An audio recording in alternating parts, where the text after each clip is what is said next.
Chapter 30.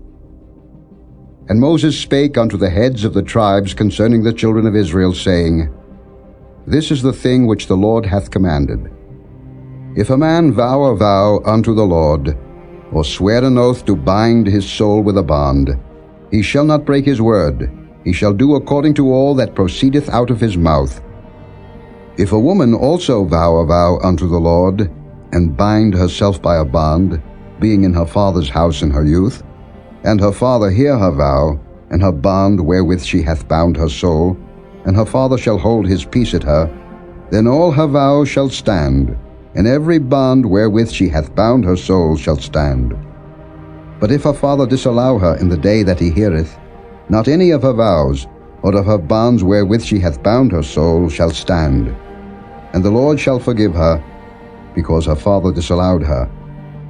And if she had at all an husband when she vowed, or uttered aught out of her lips wherewith she bound her soul, and her husband heard it, and held his peace at her in the day that he heard it, then her vows shall stand, and her bonds wherewith she bound her soul shall stand.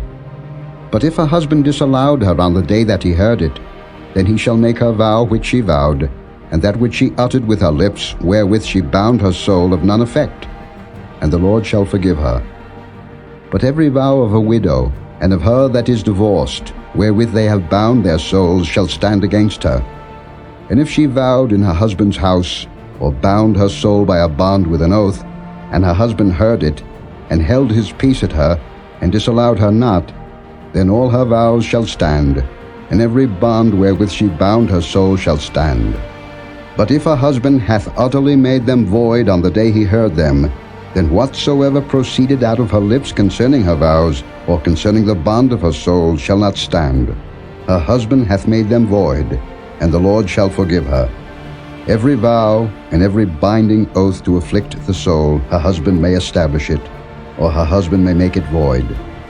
But if her husband altogether hold his peace at her from day to day, then he establisheth all her vows, or all her bonds which are upon her. He confirmeth them, because he held his peace at her in the day that he heard them. But if he shall any ways make them void after that he hath heard them, then he shall bear her iniquity. These are the statutes which the Lord commanded Moses between a man and his wife, between the father and his daughter, being yet in her youth in her father's house.